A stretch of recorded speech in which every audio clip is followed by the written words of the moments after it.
In this video, I will try and simplify the mathematics of the backpropagation. Hello all budding data scientists and machine learning enthusiasts.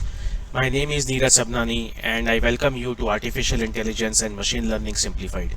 In this video, we will cover the mathematics of backpropagation as well as the chain rule for differentiation. In this video, let's understand how the backpropagation and chain rule work and what do they mean conceptually. So in the example of a simple image recognition, if we have four classes, let's say lion, tiger, elephant and dog, as we start training the neural network, initially the values for the weights and the biases are assigned randomly. And this network, as we had seen in one of the earlier videos, this network has thousands of parameters which are like primarily your weights and biases. So during the training process, at the end of the first iteration, forward pass of the first iteration, the probability of lion, tiger, elephant and dog, what we get from the network are 0.3, 0.8, 0.5 and 0.2 respectively. So as we know, the actual outcome in this case is lion. So in order to reduce the error, there is a need to increase the probability of lion here. So we need to increase this value from 0.3 to a higher value, and then we also need to decrease the probability of tiger, elephant and dog. So based on this initial values, the increase in probability of lion and reduction in probability of tiger and elephant are more important as compared to the reduction in probability of the dog. So let's consider first an example where we have only single output node corresponding to the lion. So in this case, we have one node here which is pointing to the lion, and this output node gets the values from the output of the previous layer, that is layer L-1, multiplied by the respective weights, and we also add a bias term to that, and then we apply a activation function on the top of that. In case of image recognition, we are using an activation function called softmax. I have a separate video covering different types of activation functions, and the link for the activation video is included in the description of this current video. So to reduce the error, we want the value of the node corresponding to the lion to increase, which is dependent on these three parameters, that is weights, all these different weights, the output coming from the previous node and the bias. So if we want to increase this value, we want weight to be increased, and that also in the proportion of the previous output node. So wherever we have a higher value of the previous output node and we have the positive values, if the weight is increased, it will result in a bigger increase in the value of this node. Whereas wherever the previous node has a lower value, that will contribute less. So that impact of the change in weight for these nodes, wherever the values is lower, will be lower. So effectively, we want to increase this weight in proportion to the output coming from the previous layer.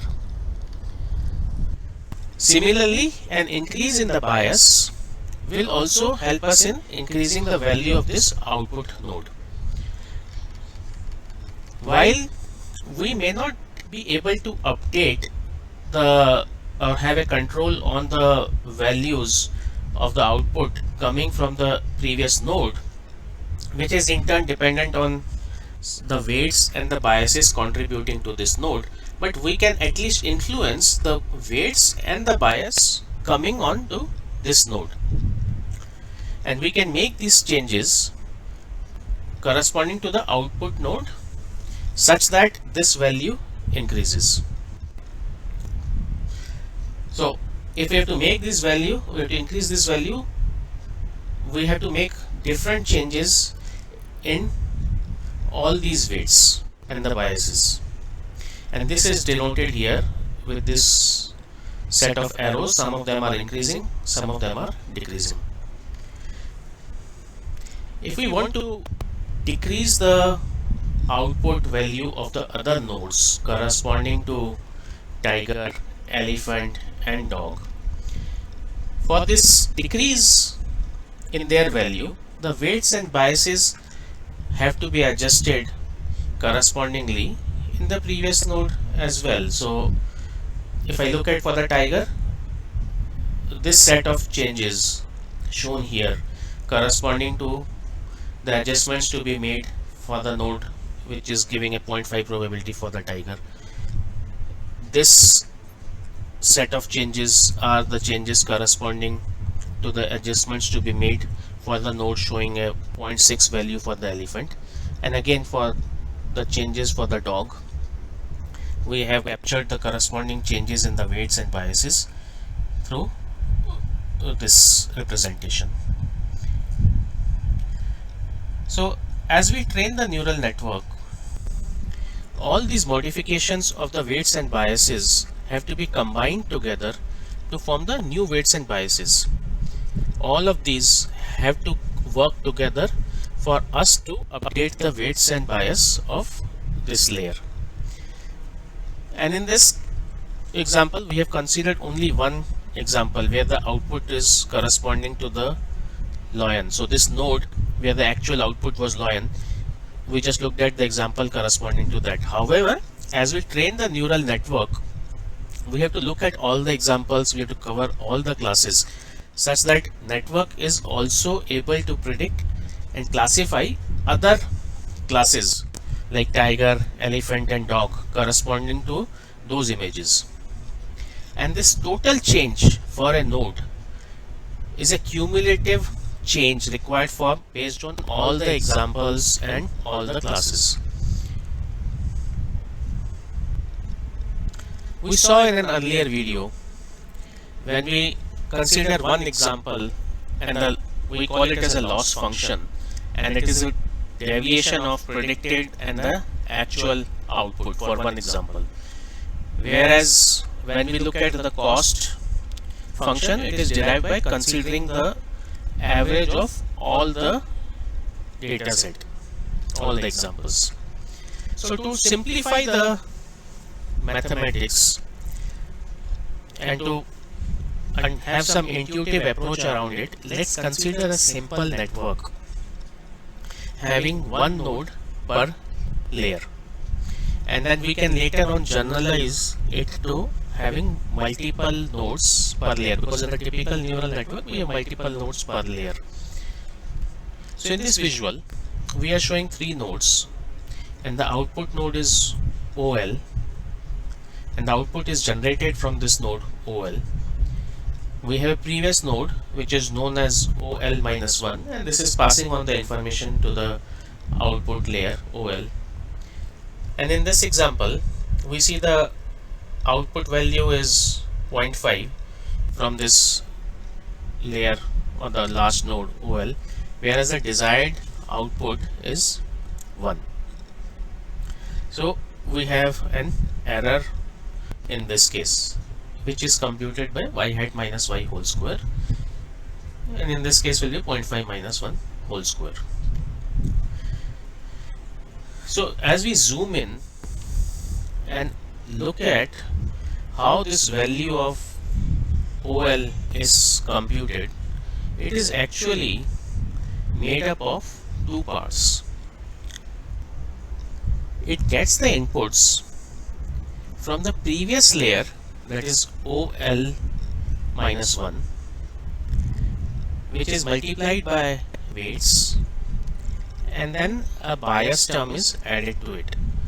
So this is the input which is coming into this node, and then we apply an activation function to this input which generates an output called as OL. So there are effectively 2 steps here. One is computation of IL followed by OL, and this happens for all the nodes.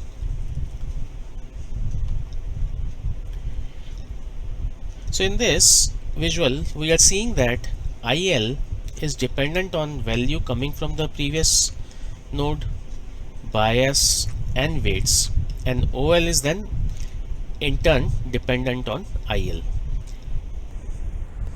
So a small change, if a small change is made in WL, it will have an impact on IL since it is derived and it's a function of WL. Similarly, a small change made in IL will create an impact on OL, and then again a change in OL, that is output generated from the node, will have an impact on final error. And this can also be seen through a chain rule of differentiation, where if we want to understand the change in error with respect to the WL, that is the weight, we look at change in error with respect to OL, and then change in OL with respect to IL, and then change in IL with respect to WL. So this is also famously known as the chain rule of differentiation, where we are differentiating different terms together to get the final value of derivative of error with respect to the derivative of weight. So using this formula for the error function, we can compute the differential of error with respect to weight. So we know that error is output minus actual of whole square, predicted output minus actual of whole square. When we do the derivative, we can look at this reference where if we have to do the derivative of xn with respect to x, so it will be n, power will come in front, and then we will have x raised to power n minus 1. So we'll apply the same logic here, where when we want to do the derivative of error with respect to OL, 2, which is a power here, will come in the front, and then we'll have OL minus 1. Then the second term, OL, is an activation function of IL, as we had seen in the node earlier. So the derivative of OL with respect to IL will be simply a derivative of this function, activation function, that is G. And then as we know, IL, that is the input coming into node L, is WL, weight multiplied by the output coming from the previous layer, plus bias term, and these all are coming for the layer L. So we look at the derivative of IL with respect to OL will be OL minus 1. As this is a constant, it will become 0. So since we have the whole formula of the chain rule here, we can apply different terms to compute derivative of error with respect to WL, and we get this term multiplied by this term multiplied by third term, and we are able to compute the derivative of error with respect to WL. So as we have computed the derivative of error with respect to WL, considering all the examples and taking the average of it, we get the cost differential. So we can get the differential of cost with respect to WL, where by taking the average of loss derivative, and then we get the effectively the derivative of the cost function. So as the neural network consists of multiple parameters, we can also compute the gradient with respect to the bias. So the derivative of error with respect to bias will be, again we can apply the chain rule, where we look at derivative of error with respect to OL, derivative of OL with respect to IL, and then derivative of IL with respect to the bias term. So we have already computed the first two terms earlier, so now we look at the third term. So for the third term, we know that IL, that is the input here, is a function of WL OL minus 1 plus the bias term. So when we take the derivative of IL with respect to the bias term, this will become 0, and then since there is only one term here, and then it will become 1. So again, using the original formula and fitting in the value, so we'll be able to get the derivative of error with respect to bias as 2 times OL minus y derivative of gradient function multiplied by 1. Similarly, when we have to compute the derivative of loss with respect to other parameters, like in this case we want to compute derivative of error with respect to output from the previous layer, that is OL minus 1, we can again apply the chain rule where we look at derivative of loss with respect to OL, derivative of OL with respect to IL, and then derivative of IL with respect to OL minus 1. So again, first two terms have been computed earlier, so we now look at the last term here, which is IL, again a function of WL OL minus 1 plus BL, and in this case when we differentiate it with respect to OL minus 1, we get an output as WL. So the final value will be first two terms multiplied by WL. So in this case we are able to get the derivatives using chain rule for different terms, whether it's bias or different weights or the outputs from different layer.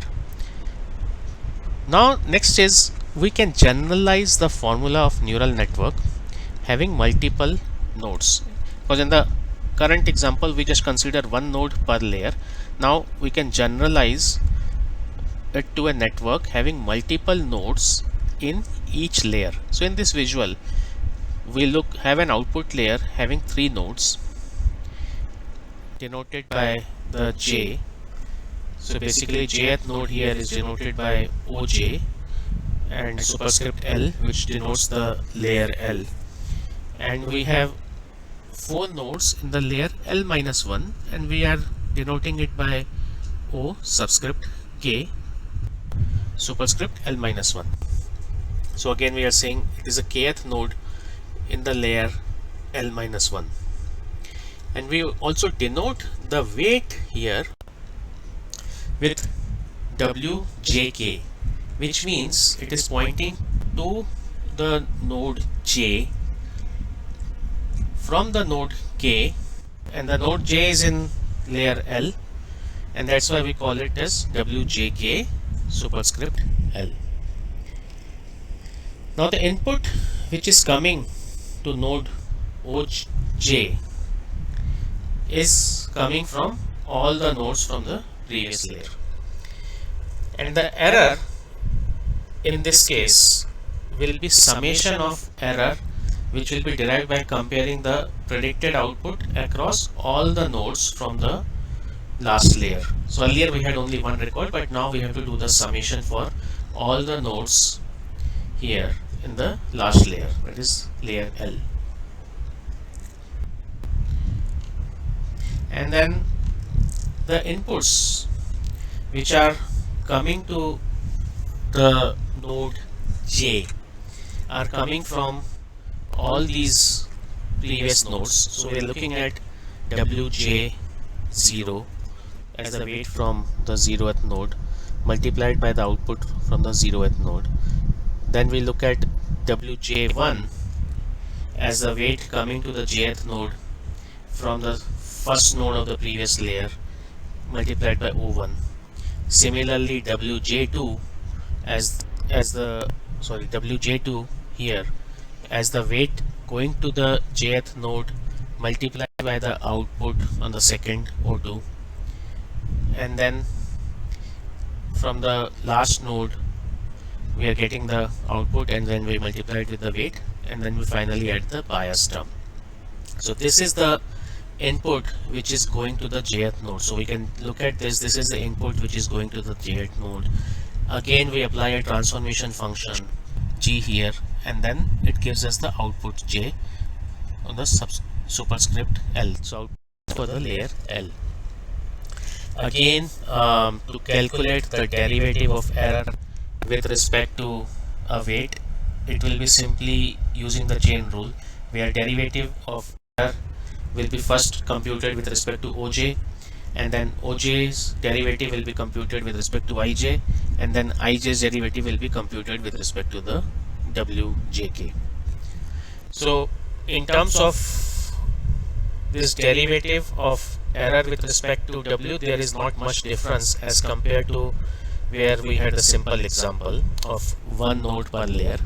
However, when we look at some of the other parameters, when we want to compute derivative of error with respect to okl minus 1, we see that there will be a difference, because now this layer or this node is going to get error from this all the nodes from the last layer, and as a result we will have to do the summation of error coming from all the nodes to this node. So we have to do the summation for all the nodes in the layer L when we are computing this derivative, and then rest of it is again simple application of the chain rule. Additional component is the summation to be done for all the nodes in the layer L. So this is the difference between the single node per layer versus multiple node per layer.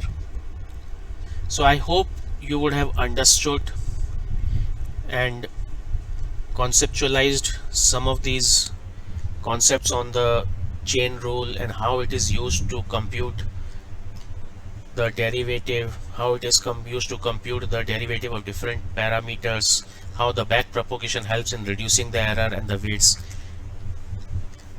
I know this is little complicated, specifically in terms of the notations, so I have created another video which covers this topic through a mathematical example. I would request you all to watch that video fully and then come back to this current video and watch this video once more to make sure that you have understood all the notations used in this video and how different derivatives are computed in the back propagation.